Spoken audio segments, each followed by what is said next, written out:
afternoon, everyone. I'm very glad to be here with you, and thank you all for coming. Before I start with my speech, I'd like to put some slides up quickly, one of which I'll leave up there for you to be thinking about while I speak.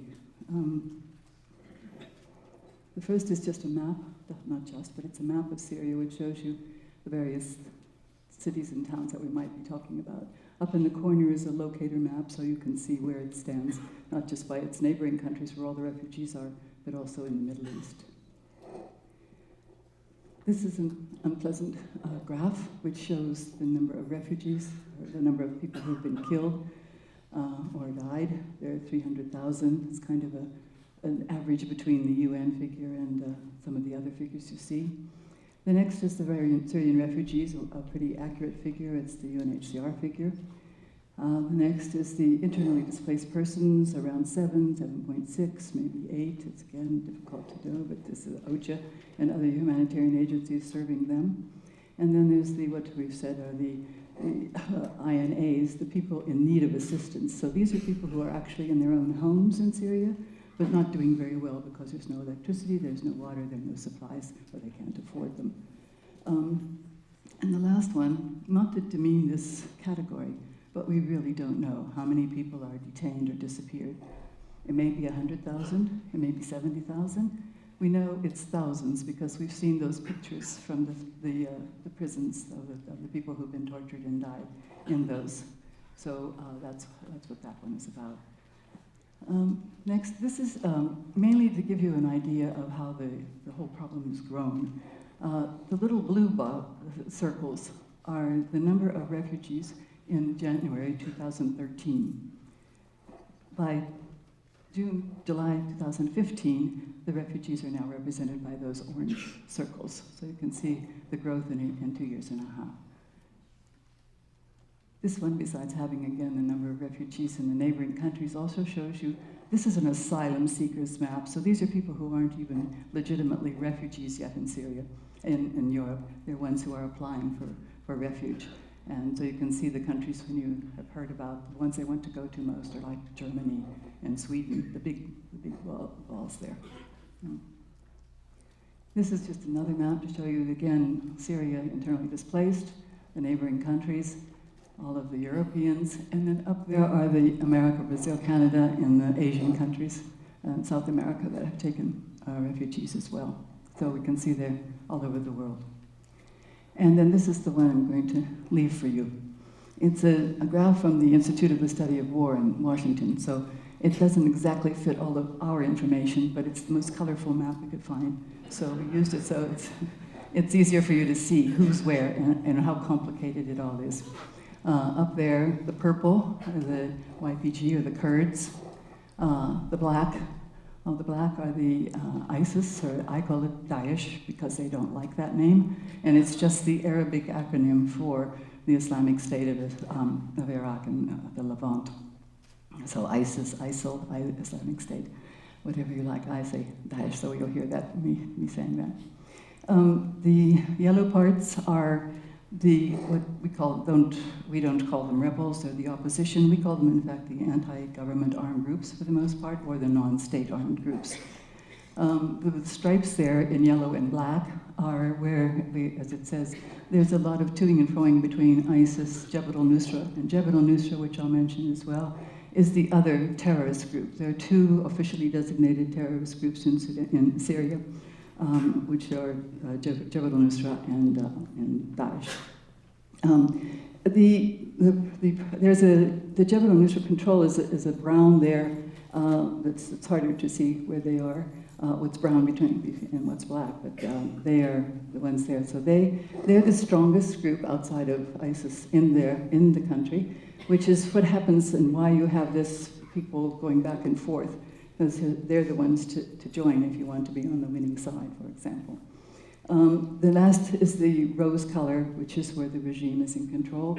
I think we at least would say that it's a bit exaggerated to have that whole line along the border of Lebanon as Hezbollah control.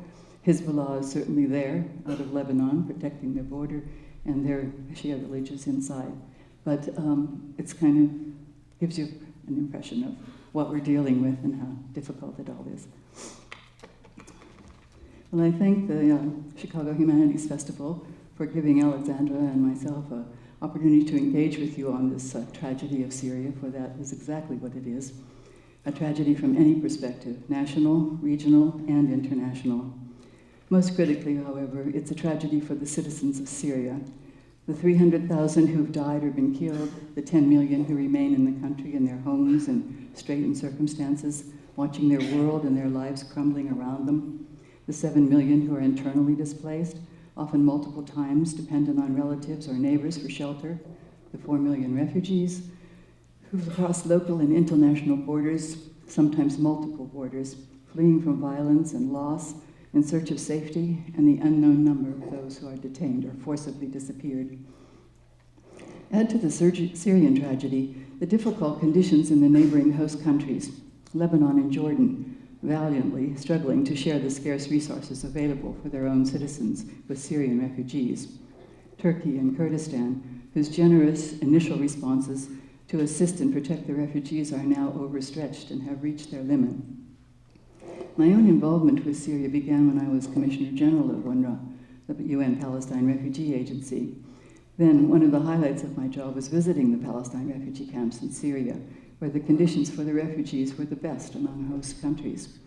Refugees had all the benefits of citizens except nationality.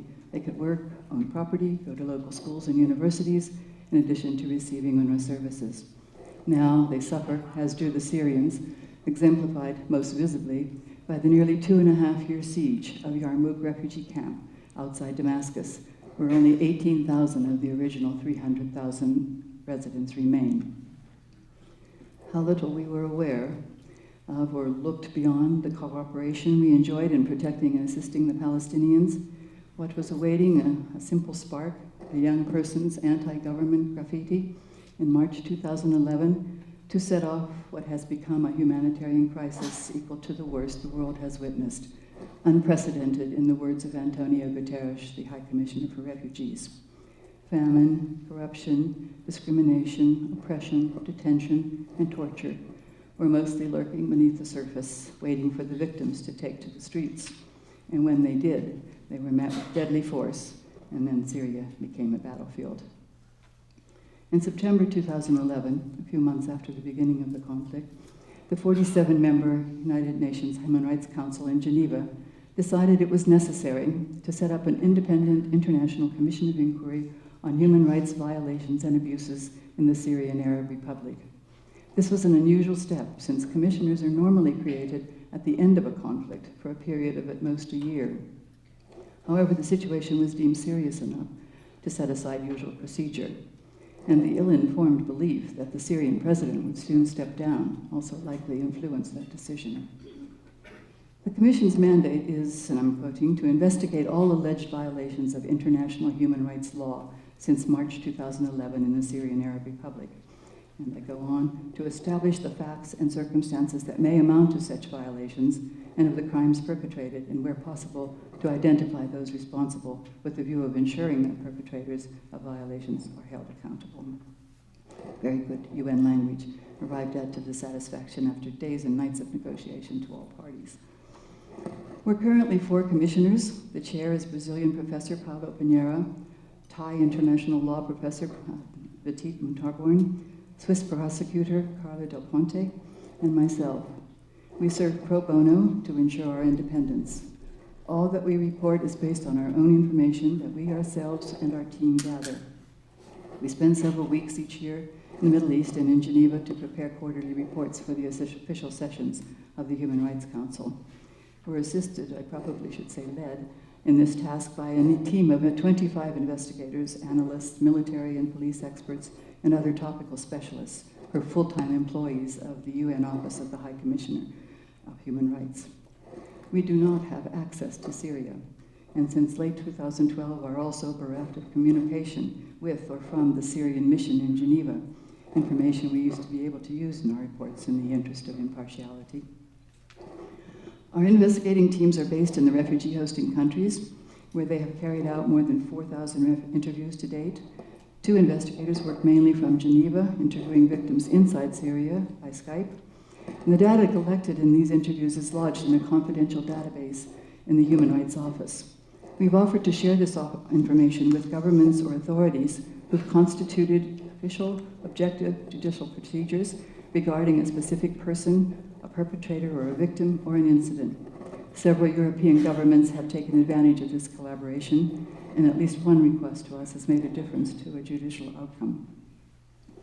In addition to our mandated 20,000-word reports, plus lengthy annexes and oral reports, since 2013 we've been issuing conference room papers on issues we believe should be treated in more depth.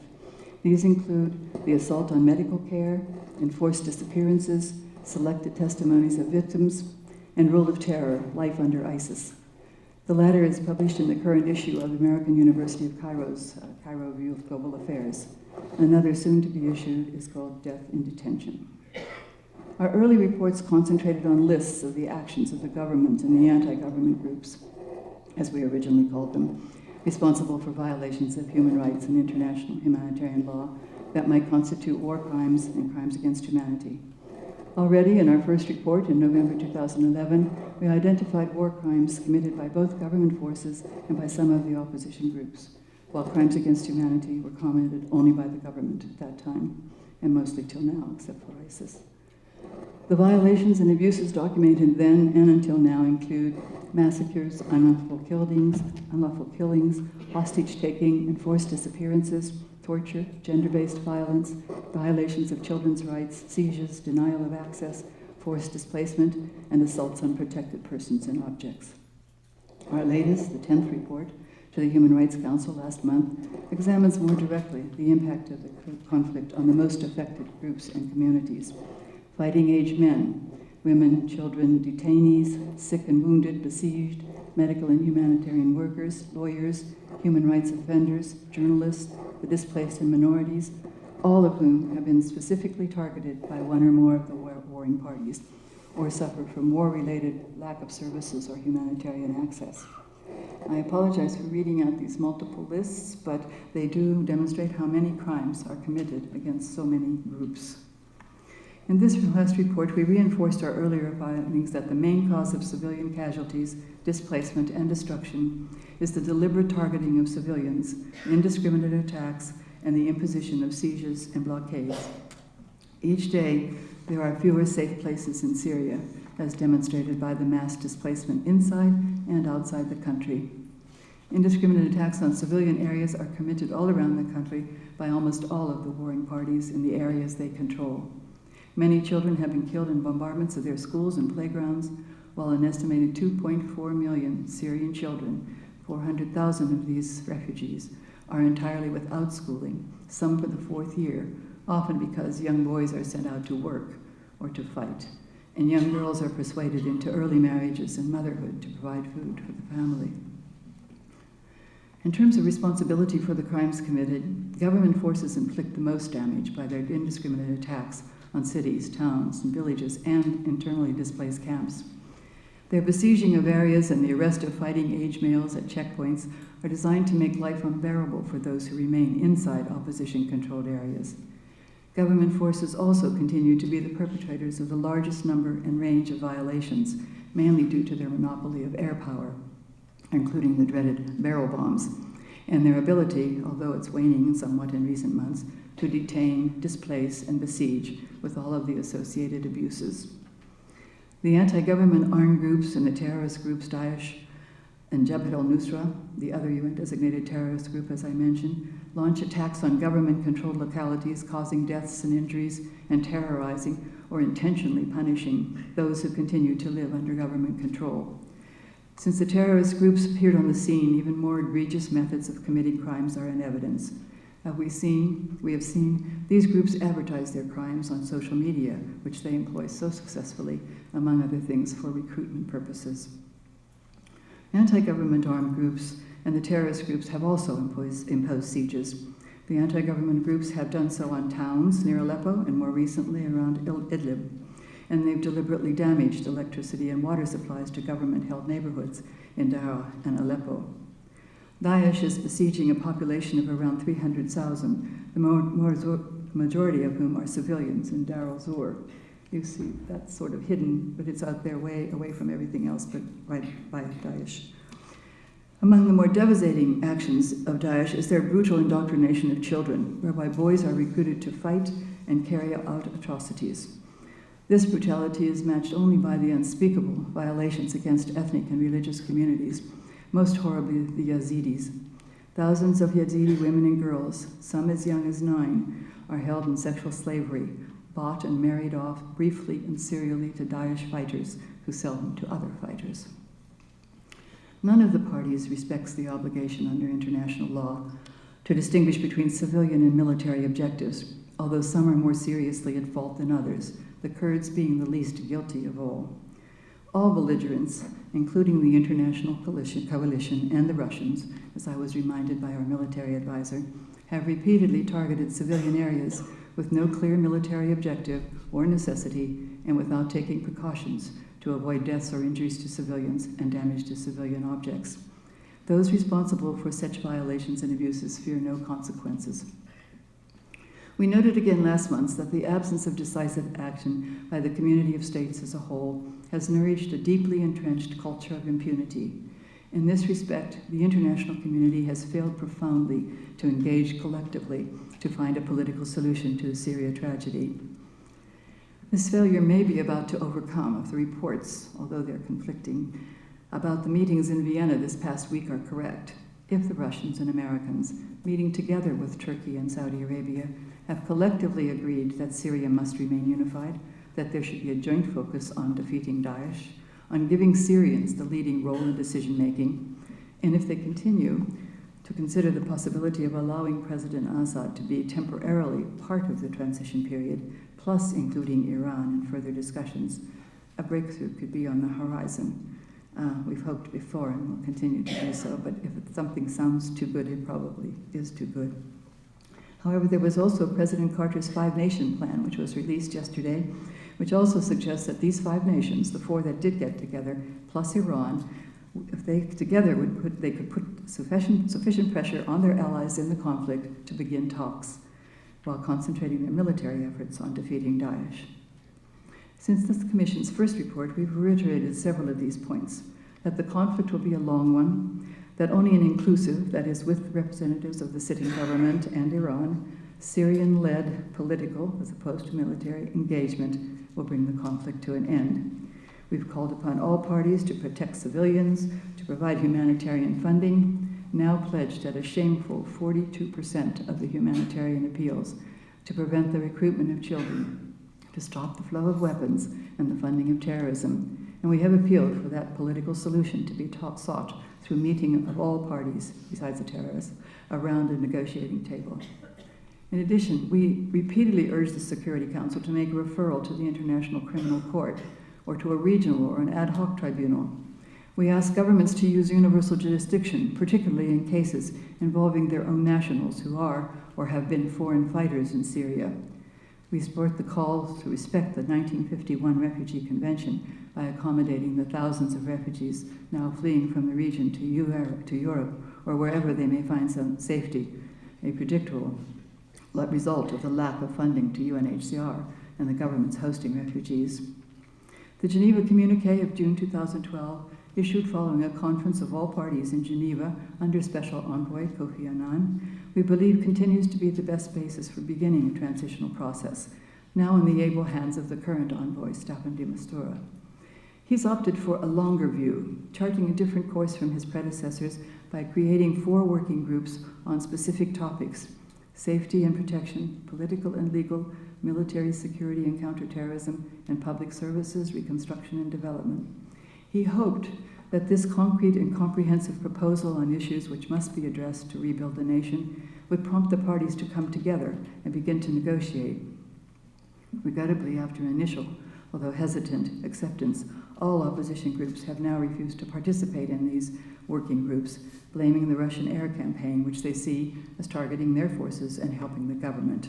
Perhaps the latest initiative, Geneva, will change their minds. All of these prescriptions, however, come to naught without a willingness among the parties, excluding the terrorists again, to talk and, more important, to compromise.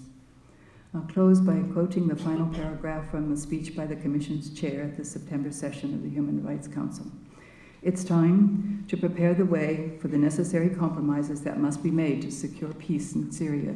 It's time for the Security Council to act with the responsibility vested in it. States cannot continue to affirm their support for a political settlement while arming belligerents, cannot continue to fail to fund humanitarian services adequately and be taken aback by the refugee crisis.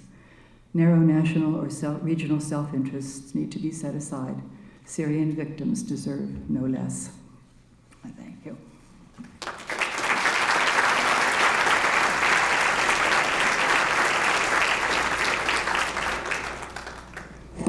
Thank you, Karen. You did, it's quite a week, I think, to be able to sit down and talk about what's happened in Syria because of a few of those things that you mentioned, the meetings that happened in Vienna this week. It feels like perhaps maybe for the first time in a long time there might be some movement, and I'm going to ask you about all that in just a moment. But I wanted to start, you've said that for 4 years your commission's been making these recommendations. This is one of the Guterres has called this the worst humanitarian crisis we've seen this century. And there was an op-ed not too long ago by a man who was the president previously of the Syrian American Medical Society. It's a humanitarian organization. They've been fighting field hospitals. And it was called, "Shouldn't We Care More About Syria?" And he quoted another individual who said the reason the international community hasn't done anything is the 3 M's. It's a man-made crisis, it's mind-numbing, and the majority of people are Muslims. And I'm wondering, in your opinion, what is it that has kept the international community so far from doing anything?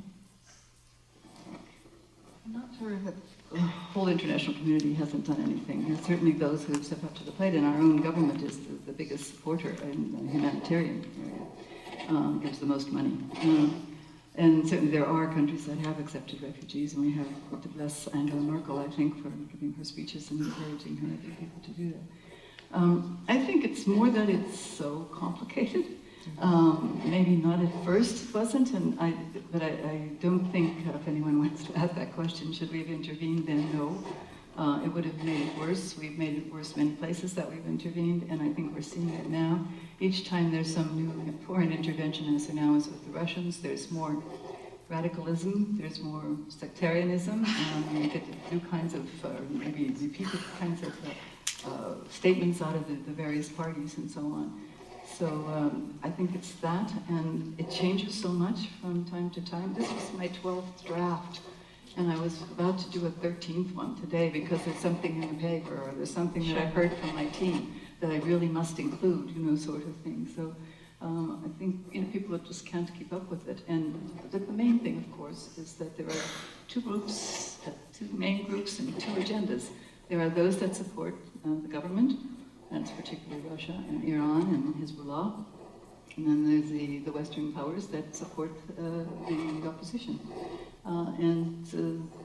That's why to get them together and to say we have an agenda and we're going to put pressure on our people to get down and sit down together is the only way that it's going to happen. And that's why we've said it's going to be a very long conflict. And one of my team called me today, the political advisor, and he said, it's going to be even longer than we thought. And I said, don't tell me that, but...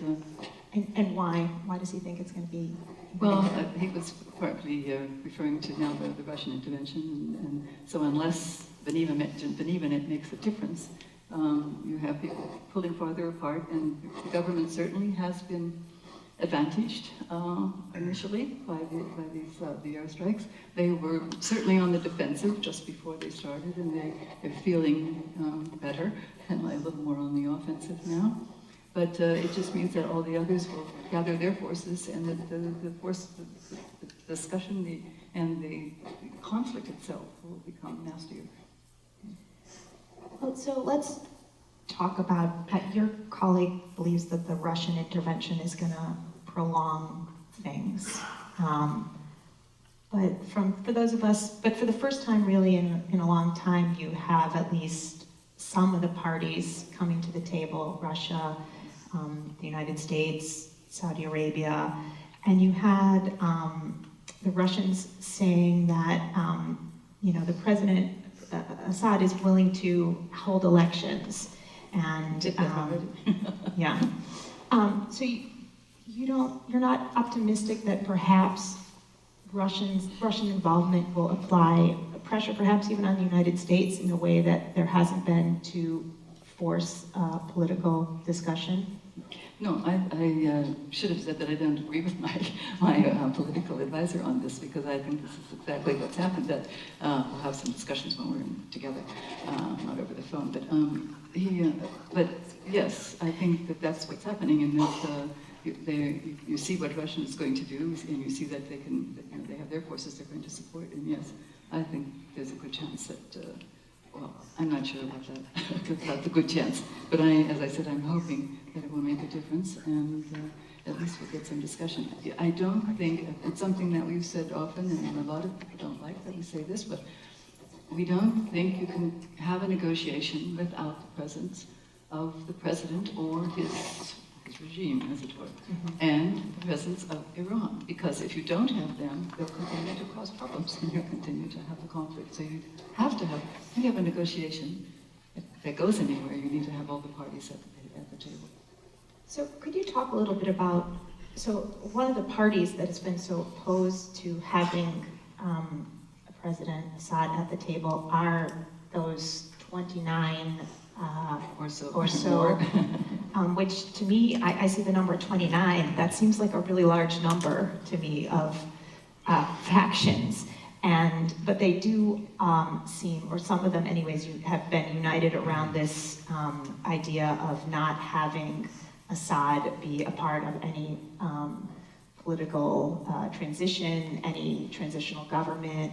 Can you talk a little bit about who some of these groups are and who supports whom, and whether you see any way of pressuring those groups who have been this source of opposition to having Assad part of the discussion? Well, first, before going into what the groups, but just think of the civilians in Syria, whoever they are still. And so you don't blame them for not wanting Assad there. They blame him for everything. One of the other things that our commission has not spoken out on is the chemical weapons, because we were not able to, not being in there makes a big problem, but we were not able to tell who had really done the chemical weapon attacks. It could have been either side, and that's something that's waiting there. But except for the chlorine bombs that were sent from the air, and of course that's obviously the government. But that the groups, as I said, first there's many groups, even more than 29, because many formed in villages and formed their own groups, and they have their own name, they have their own general, and so on. There are also the groups that differentiate between those who are the Free Syrian Army, which is what most people call the moderate groups, and then there are the ones that are more radical, more Islamist, and it's hard sometimes to differentiate who's which, and then when they do begin to have some alliances, they do that, as I mentioned a bit, out of necessity. If you want to fight, then you better fight with the ones who have military training and who have money and who have weapons. And those groups are often supported, especially by some groups in the Gulf, and not the governments. You can't prove the governments are doing it, but they're supported by millions of dollars by individuals around the Arab world. We've always tell the story of looking at something and thinking it was a wedding invitation, and it was an invitation to give money for the groups in Syria. It was a very good campaign to raise money. So you have the groups. If you look at who is supporting the Russians and who's not supporting the Russians, you have an idea of how it's been developing. And these sides do change as well. Turkey is very against the Russian intervention. Egypt is very much for it. Jordan is staying neutral, quite cleverly, as always, and staying the course. And so what you do, you have all of this to deal with, all the external forces that are supporting one or another of the groups.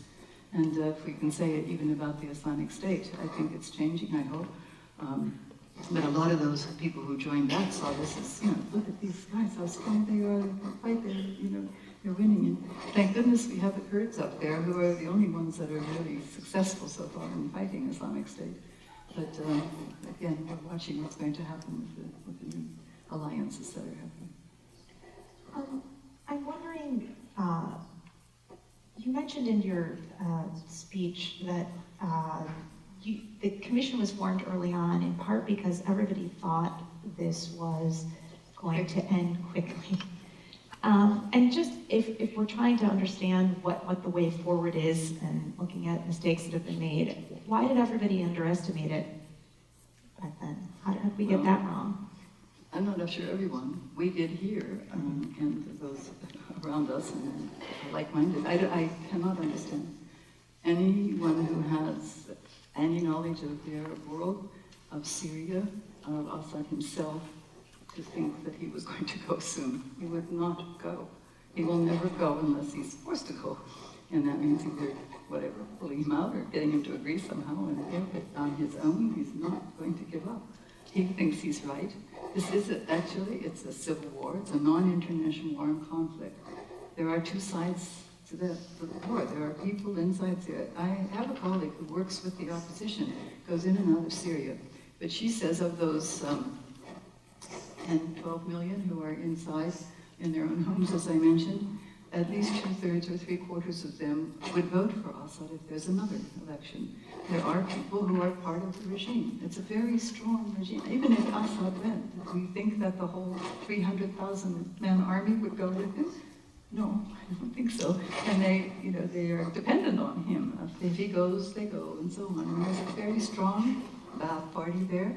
Many people who are still receiving their salaries, their pensions, their whatever. I mean, there are functioning institutions. That's one reason we like to hear the parties that are together saying they want to keep Syria unified, because of course you've heard the things, well, why not split them up, if it goes to the Islamic State or the Kurds. I don't mind the Kurds, that's a good idea. But the others, no. I mean, let's keep Syria together. It looks like, when you look at this map, there have been a lot of people who have advocated, dividing it up, but keeping Syria unified seems to be a central tenet, at least, of what these meetings that are going to happen. Do you believe that can be accomplished? You asked if I'm optimistic. I mean, after 4 years of doing this, it's hard to be optimistic because you know so many horrible things. But as I said, we keep hoping, and if they all get together, and if they can overcome these little bumps, which aren't so little, like including Iran and including Assad, temporarily, if Russia tells Assad he can be part of the transition, but only temporarily, Assad will have to stop saying that he wants to stay there forever, kind of thing. And the others have to accept that they'll be around for a while. And I think all of the parties that oppose it have to understand that Iran isn't going to give up on Assad unless they're included in the discussion. So let's get everyone together. Yeah. I want to ask you a little bit about the people, because such a significant part of this crisis now is the refugees who are flowing into Europe, and we've seen such a varied response. I'm curious whether you think the current system in the EU and really globally is an effective one to handle crises like these, or if there are things that you would like to see change. Well, yes, I'm giving a talk later in the week about my refugee 20 years, and comparing what we were able to do then with the million people who came into Sudan, with how many went out of Bosnia. We've done it before. We did it in Bosnia. We gave temporary protection. We took all those thousands out into Europe. Many of them went back home. That's what would happen if you do Syria right, too. People could come back home. A lot of those people that you saw going out were, I don't like to say it, migrants, it's true, and they weren't Syrians, they were others, people who heard that there was this route to get into to Europe, came and joined from other parts of the world, and have made it more difficult for the genuine refugees to be accepted and get in. But I think that there are plans underway to make this more efficacious, I would say. It'll work. It seems like a good place to, I want to make sure we have time to get everybody's questions because I'm sure there are plenty here in the audience. So I want to open it up to questions from the audience. If there are, just raise your hand. There's somebody with a mic who's coming to you. Good. Would you have any advice you might have? How would we get these recommendations we've been making 4 years in a row that are unneeded so far? How can we create more action by what we do? My question is about the bordering states. We seem here, at least in the United States, to care about the refugees now because so many are making their way to Europe. But the bordering states have been bearing, and still do, the brunt of the refugee crisis. Can you talk a little bit about conditions for refugees in the bordering states and what the international community is doing to support those states and to keep them from being destabilized by the influx of people? Yes, thank you. I made the passing reference to this, so thank you for the opportunity to hear more about it. I mentioned Lebanon and Jordan, who are the states that are most affected without the resources to deal with what's happening in their countries. Lebanon has over 1 million refugees. Lebanon is a country of 4 million. Imagine that. There are no camps in Lebanon. That's policy. There's never been except for the refugee camps. And in some ways, I think that's better not to be in the camp. But if you have 1 million people who have no work, the World Food Program has just reduced its, just last month, reduced its allotment of money from $26 to $13 a month. Nobody can live on that, and if you have a family, you sure can't live on that. And that's when I talk about young boys being sent out to work or sent out to fight, and young girls being married. You may have seen there was an article recently in the newspaper with pictures of 14-year-old girls holding their babies. That someone has to support the families, and that's what happens. Lebanon, we should all just stand up and salute them. It's a country without a president for how many years now, and it still carries on. It still accepts the people. It opens its schools for a third cycle in the afternoon so that the Syrians can come in and use them for schools. There are teachers among the people there. So, hat off to them. Jordan as well, it's a country with very little water, having to share all those resources with this 800,000 refugees maybe now. They have them at least in big camps on the border in a rather unpleasant desert-like area, so it's not that wonderful for the refugees, but at least they have services and they have schools and they have markets and they have an international community helping them. I mentioned Turkey and Kurdistan in Iraq, which have at first were very welcoming to the refugees. The Turks still have what we call in the refugee world 5-star camps with running water, electricity. Hot meals were served in the containers that the refugees were living in to their homes for several months and so on. Markets, credit card to buy things, playground schools, whatever. But we said to them at first, how are you going to keep this up? And they said, it's the president's budget, it'll be okay. But nobody was anticipating that they were going to have almost 2 million refugees, but about 1 million of them some are in the 23 camps along the border, and in fairly good condition, the refugees, except they're in camps, and they have to get permission to go out and so on. The camps are well run, they're good, and they're in nice places. They're interesting in tongues, and the refugees do get a chance to go out to them. But there are another 1 million or so who are, or 800,000, who are all around the country. So wherever you go, whichever city you're in Istanbul or Ankara or wherever, you see refugees on the streets, kids playing a little instrument or doing something, trying to raise money. They're money and so on, and a lot of new Syrian restaurants. And so there's also the resentment of the local people against people who are taking their jobs, or taking their jobs, or making more money than they are, and so on. So there's that. Kurdistan also, this is a special case. You know, it's mainly Kurds who've come in, although they were very generous with many of the Arabs who came, Syrians, other Syrians. And you know, they can work, they can go to school, and the camps are okay. And that was early on when there were 60,000 of them, and now there are 230,000 of them, and it's difficult even for Kurdistan, which is fairly well off, and is accepting this is Kurds coming among Kurds. They could go to the schools and sing language in their own way. And a lot of them do have jobs and things. But those are different examples. And then those who are in the camps and are served by the international community are better off, probably. They're getting services and so on. But as I say, 42% of the appeals for Syria and surrounding countries, if that's all that's pledged, then you're giving them half of what the international community, the humanitarian community thinks they need. So you're in trouble, or they're in trouble. Thank you for the good work you're doing.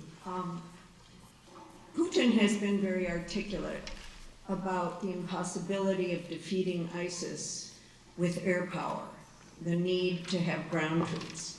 You mentioned 300,000 in the regime armed forces. Are there any estimates of the number of fighters for Daesh, and how building up the regime would allow some level of action that would in fact defeat ISIS? Yeah, well, this is the problem about it. If you're going to have an air power, then you need boots on the ground, and otherwise you're hitting things you shouldn't hit. Like I said, hitting civilian objects and so on. The SAMS hospitals too have been hit by the Russians. But every time there's air power from anywhere, there's going to be a problem. It's also the reason, as I've mentioned too, that people have joined Jabhat al-Nusra, because it's strong, it has backing from outside and so on. I don't know that you can rebuild the Syrian army. It's certainly not 300,000 people anymore because of defections, because of people being killed. They're very, very badly off, really, in terms of manpower. And that's one reason that you have Hezbollah coming in and helping them, and the threat of neutrality, perhaps, of Iranian troops coming in too, to try to build them up. No, there's no way that this won't continue with the decline of both sides, really. I mentioned already that with even the tactics that the Syrian army has used in the past, the besieging and so on, the detaining and so on, they can't do as much as they used to do because they don't have the manpower to do it. So. Do you feel the coverage by the media of this conflict has affected, either by decision or action, what the different groups have done in order to try to gain control? The media everywhere?